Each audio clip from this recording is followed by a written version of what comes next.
Morning students, આપણે આગળ લિંગ નિશ્ચયની વાત કરી હતી કે મનુષ્યમાં, મધમાખીમાં, ડ્રોસોફિલા માખીમાં કે અન્ય કીટકોમાં કેવા પ્રકારનું લિંગ નિશ્ચય જોવા મળે છે. લિંગ નિશ્ચય એટલે સજીવોમાં લિંગ જાતિ નક્કી કરવાની પદ્ધતિને લિંગ નિશ્ચય કહેવાય છે.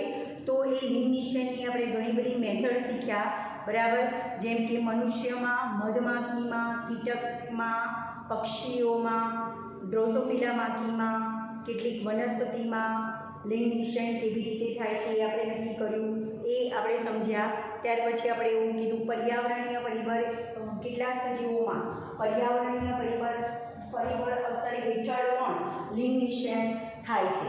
તો લિંગ નિશ્ચયના આપણે જુદા જુદા પ્રકાર સમજ્યા. હવે નેક્સ્ટ ટોપિક છે તમારો વિકૃતિ. હવે વિકૃતિ એટલે શું?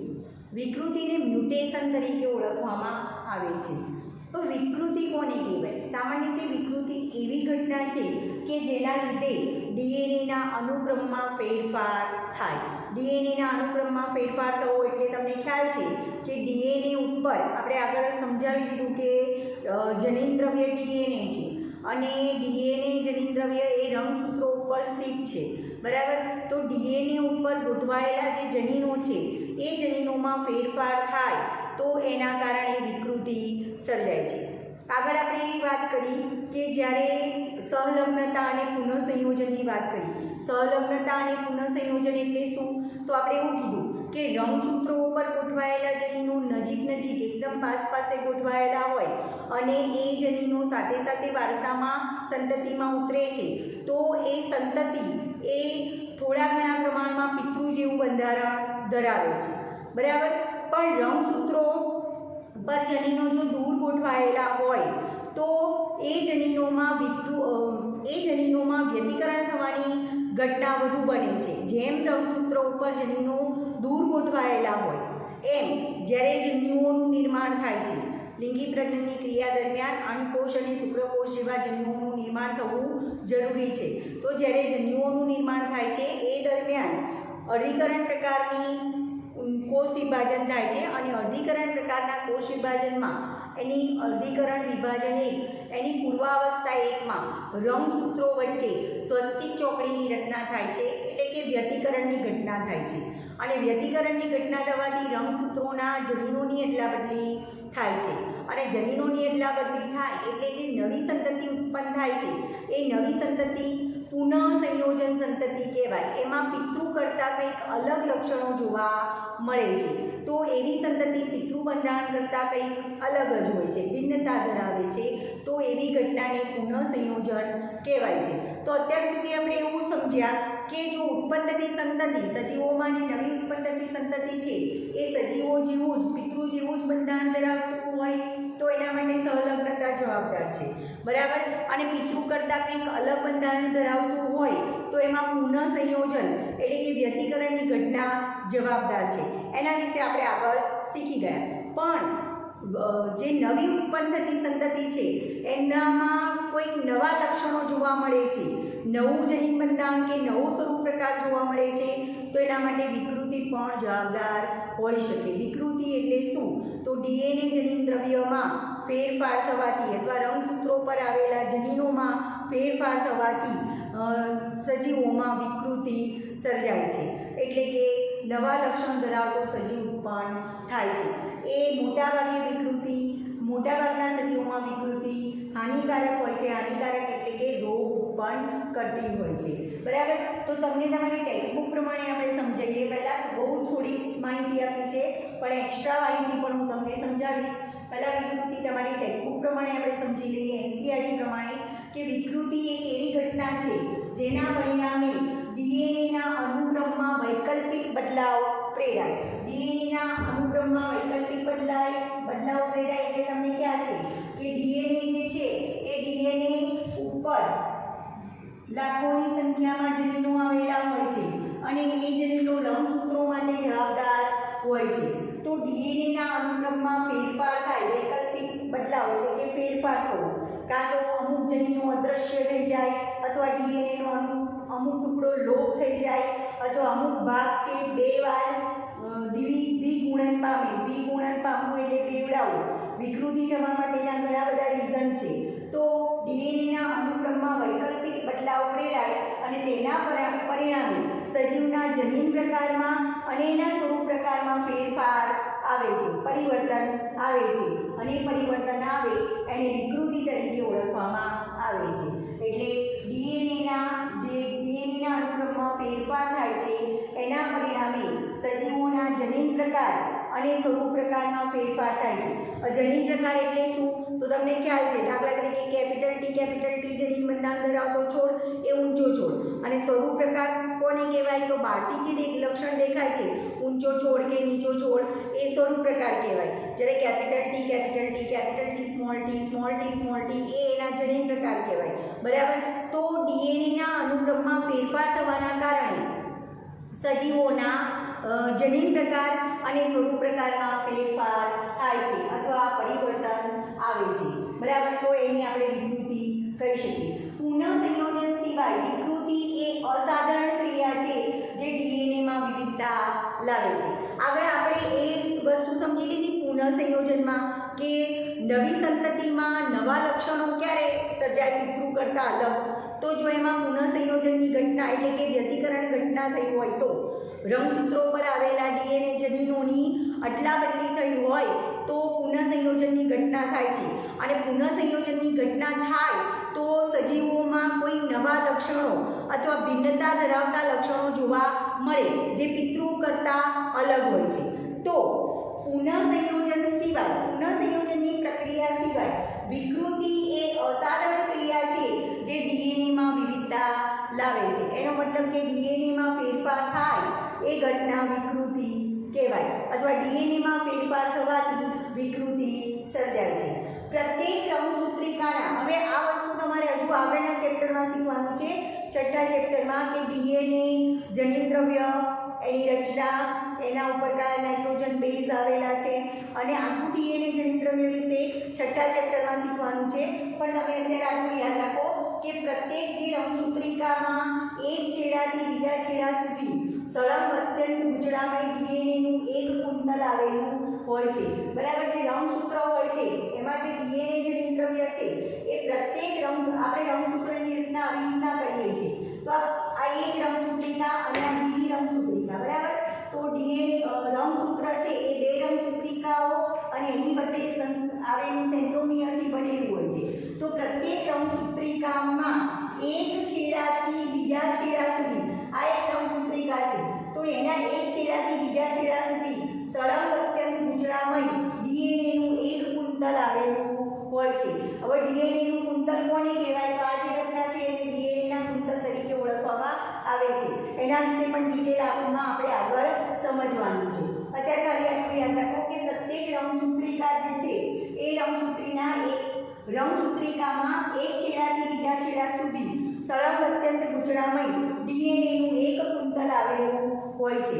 હવે આવા ડીએનએના ખંડનો લોપ થવો, તો ડીએનએના ખંડનો લોપ થવો એટલે દાખલા તરીકે આ ડીએનએ જનીન દ્રવ્ય હોય, બરાબર, આ રંગસૂત્ર છે અને એના ઉપર બધા ડીએનએના જનીનો આવેલા છે. હવે આ ડીએનએના આટલા ભાગનો લોપ થાય છે. લોપ થવું એટલે કે અદ્રશ્ય થવું અથવા દ્વિગુણન થવું. એના વિશે પણ ડિટેલમાં આગળ સમજાવું છું. ખાલી અત્યારે એટલું યાદ રાખવાનું કે ડીએનએનો આખો રંગસૂત્ર જે આવેલું હોય અને રંગસૂત્ર ઉપર જે ડીએનએના ખંડ આવેલા હોય એમાં ડીએનએનો ખંડ લોપ પામે એટલે અદ્રશ્ય થવું, અને દ્વિગુણન પામવું એટલે કે એકનો એક ખંડ અથવા એક ભાગ બે વાર આવે. બરાબર. તો ડીએનએનો ખંડ લોપ અથવા દ્વિગુણન પામે તો રંગસૂત્રમાં ફેરફાર પ્રેરાય છે. તો આપણે આના વિશે પણ ડિટેલમાં સમજીશું કે દ્વિગુણન એટલે શું, લોપ એટલે શું. દાખલા તરીકે હું એમ કહું કે આ એક રંગસૂત્ર છે જેની ઉપર A B C D E F જેવા જનીનો આવેલા છે. આ જનીન ખંડો છે, બરાબર, ડીએનએના ખંડો છે. તો હું એમ કહું કે આ રંગસૂત્ર ઉપરથી આ BC નામના જનીનો છે એ અદ્રશ્ય થઈ જાય છે, લોપ પામે છે. તો રંગસૂત્રોમાં ફેરફાર થયો, ડીએનએમાં ફેરફાર થયો કહેવાય. તો એના કારણે વિકૃતિ આવે છે. અથવા એમ કહી શકું કે આ BC જે જનીન છે એ બે વાર આવે છે એટલે કે દ્વિગુણન પામે છે. તો એના કારણે પણ જનીન દ્રવ્યમાં ફેરફાર આવે છે અને રંગસૂત્રોમાં ફેરફાર થાય છે. અને જનીન દ્રવ્યમાં અને રંગસૂત્રોમાં ફેરફાર થવાના કારણે વિકૃતિ સર્જાય છે. ડીએનએના ખંડનો લોપ અથવા દ્વિગુણન રંગસૂત્રોમાં ફેરફાર પ્રેરે છે, કારણ જનીન રંગસૂત્રોમાં સ્થિત હોય છે. કારણ કે આગળના બધા ટોપિકમાં આપણે સમજી ગયા કે બધા વૈજ્ઞાનિકોએ સાબિત કર્યું, મેન્ડલે ફક્ત એવું કીધું હતું કે કોઈ પણ લક્ષણ માટે કોઈ કારક જવાબદાર છે અને એ જ કારકને આગળ જતાં બધા વૈજ્ઞાનિકોએ જનીન નામ આપ્યું. અને એવી પણ શોધ થઈ કે જનીનો ક્યાં ગોઠવાયેલા હોય તો જનીનો રંગસૂત્ર પર ગોઠવાયેલા હોય છે. તો રંગસૂત્રો ઉપર કેટલી સંખ્યામાં, હજારોની સંખ્યામાં જનીનો આવેલા હોય છે. તો જો ડીએનએના ખંડનો લોપ થાય અથવા દ્વિગુણન થાય તો રંગસૂત્રમાં ફેરફાર થાય છે, કારણ કે જનીનો ક્યાં આવેલા હોય છે? રંગસૂત્રો પર આવેલા હોય છે. જેમ કે આ રંગસૂત્ર છે તો આ બીસી જનીન છે, એનો લોપ થાય છે તો પણ રંગસૂત્રમાં ફેરફાર થાય, બરાબર. આ પીસી જનીન છે એ દ્વિગુણન પામે તો પણ રંગસૂત્રોમાં ફેરફાર થાય છે. આથી રંગસૂત્રમાં થતા ફેરફાર અસાધારણ તથા વિવર્તનને જન્મ આપે છે. રંગસૂત્રમાં આ વાક્યરચનામાં એવું કહેવા માંગે છે કે રંગસૂત્રમાં આવા અસાધારણ ફેરફાર થવાના કારણે વિકૃતિ, વિપતન એટલે વિકૃતિ કહેવાય. રંગસૂત્રોમાં થતા ફેરફાર અસાધારણ તથા વિપતનને જન્મ આપે છે, એટલે કે વિકૃતિને જન્મ આપે છે. આવા રંગસૂત્રીય વિપતન કેન્સર કોષોમાં જોવા મળે છે. એટલે કે રંગસૂત્રોમાં આવી વિકૃતિ આવવાના રંગસૂત્રોમાં આવા ફેરફાર થવાના કારણે વિપતન સર્જાય છે. રંગસૂત્રીય વિપતનને જ વિકૃતિ કહી શકાય. અને આવા રંગસૂત્રીય વિપતન એ કેન્સર કોષોમાં જોવા મળે છે. આગળના ચેપ્ટરમાં આપણે બધામાં જોઈ ગયા કે બધા સજીવના શરીરમાં કેન્સર કોષો હાજર જ છે, પણ કયા સ્વરૂપે છે? નિષ્ક્રિય સ્વરૂપે છે. કોઈ ભૌતિક રાસાયણિક કારકોના કારણે એ ઉત્તેજાય અને સક્રિય બને તો કેન્સર થાય છે. અને કેન્સર થવાનું બીજું કારણ આ પણ હોઈ શકે કે રંગસૂત્રીય વિપતન થવાના કારણે કેન્સર થઈ શકે. એટલે એમ કહી શકાય કેન્સર કોષોમાં રંગસૂત્રીય વિપતન જોવા મળે છે. એટલે ઘણીવાર એવું બને કેન્સર કારક કેન્સરજન સિવાય આવા રંગસૂત્રીય વિપતન એટલે કે વિકૃતિના કારણે પણ કેન્સર થઈ શકે છે. આગળ આપણે વાત કરીએ કે ડીએનએના 1-2 જોડ કુંતલમાં થતું પરિવર્તન પણ વિકૃતિ પ્રેરે છે, બરાબર, જેને પોઈન્ટ મ્યુટેશન તરીકે ઓળખવામાં આવે છે. હવે તમને એવું થશે ડીએનએની 1-2 જોડ એટલે શું, બરાબર, એના વિશે પણ ડિટેલમાં આપણે આગળ સમજવાનું છે. પણ 11th માં તમે જૈવિક અણુઓ વિશે શીખી ગયા, એમાં ડીએનએની રચના તમે શીખી ગયા હતા. જેમ કે ડીએનએ છે તો ડીએનએ એ 2 કુંતલમય શૃંખલાઓ એકબીજા સાથે વીંટળાવાથી બનેલી હોય છે. જેમ કે આ એક કુંતલમય શૃંખલા છે અને આ બીજી કુંતલમય શૃંખલા છે, બરાબર. તો તમને ખ્યાલ છે કે આ બંને કુંતલમય શૃંખલાઓ પર સામસામે નાઇટ્રોજન બેઝ જોડાયેલા હોય છે. એક કુંતલના બેઝ નાઇટ્રોજન બેઝ અને સામે બીજા કુંતલના બે ડીએનએના જે કુંતલમય શૃંખલાઓ છે એના નાઇટ્રોજન બેઝ એકબીજા સાથે હાઇડ્રોજન બંધથી જોડાયેલા હોય છે. તો આને એક કહેવાય, એક નાઇટ્રોજન બેઝ, બરાબર, એક બેઝ જોડ કહેવાય. ડીએનએની એક બેઝ જોડ કોને કહેવાય? તો ફરી અહીંયા તમને થોડું સમજાવું છું કે ડીએનએ વિશે તમારે આગળ તમે 11th માં શીખી ગયા છો. એ સિવાય તમે ડીએનએમાં આગળ 6થા ચેપ્ટરમાં પણ તમારે શીખવાનું છે કે આ ડીએનએની એક કુંતલમય શૃંખલા છે, આ બીજી કુંતલમય શૃંખલા છે, બરાબર. આ ડીએનએની 2 કુંતલમય શૃંખલાઓ પર નાઇટ્રોજન બેઝ જોડાયેલા હોય છે અને આ બેઝ જોડ સામસામે એકબીજા સાથે હાઇડ્રોજન બંધથી જોડાયેલા હોય છે. જો તમને ખ્યાલ હોય તો એડિનિન સાથે થાઇમિન જોડાયેલો હોય નાઇટ્રોજન બેઝ અને સાઇટોસિન સાથે ગ્વાનિક નાઇટ્રોજન બેઝ જોડાયેલા હોય. તો ડીએનએની એક બેઝ જોડ એટલે શું? તો એડેનિન અને થાઇમિન અથવા એડિનોસાઇન અને થાઇમિન એ એકબીજા સાથે સામસામે હાઇડ્રોજન બંધથી જોડાય છે તો આને એક નાઇટ્રોજન બેઝ કહેવાય, એક બેઝ જોડ કહેવાય, આ બીજી બેઝ જોડ કહેવાય, બરાબર. તો ડીએનએની એક બેઝ જોડમાં થતું પરિવર્તન એને પણ વિકૃતિ પ્રેરે છે. એક બેઝ જોડમાં પણ જો પરિવર્તન થાય ડીએનએમાં તો એને પણ વિકૃતિ કહેવાય છે અને એવી વિકૃતિને પોઈન્ટ મ્યુટેશન તરીકે ઓળખવામાં આવે છે. તો યાદ રાખજો, ડીએનએની એક બેઝ જોડ, બરાબર. દાખલા તરીકે અહીંયા આપણે એવું કહીએ કે અહીંયા એડેનિન છે, અહીંયા એની સામે થાઇમિન છે, બરાબર. તો આ એક બેઝ જોડ એડેનિન અને થાઇમિન નાઇટ્રોજન બેઝ એકબીજા સાથે હાઇડ્રોજન બંધથી જોડાયેલા હોય છે. આને એક નાઇટ્રોજન, આને એક બેઝ જોડ કહેવાય, ડીએનએની એક બેઝ જોડ કહેવાય. હવે આવી એક બેઝ જોડમાં જો ફેરફાર થાય, પરિવર્તન થાય, તો એના કારણે પણ વિકૃતિ સર્જાય છે. અને ડીએનએની એક બેઝ જોડમાં થતું પરિવર્તન એને વિકૃતિ કહેવાય અને એને પોઈન્ટ મ્યુટેશન પ્રકારની વિકૃતિ કહેવામાં આવે છે. તો પોઈન્ટ મ્યુટેશન કોને કહેવાય એવી વ્યાખ્યા પૂછી શકાય તો તમારે વ્યાખ્યામાં લખવાનું, ડીએનએના એક બેઝ જોડમાં થતું પરિવર્તન એ વિકૃતિ પ્રેરે છે અને એને પોઈન્ટ મ્યુટેશન તરીકે ઓળખવામાં આવે છે.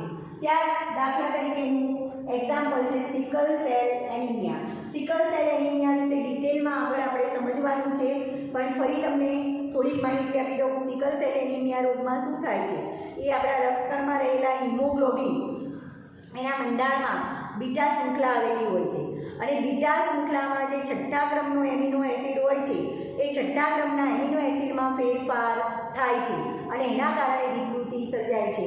તો એ પોઈન્ટ મ્યુટેશન કહેવાય. તો સિકલ સેલ એનિમિયા એ પોઈન્ટ મ્યુટેશનનું એક્ઝામ્પલ છે.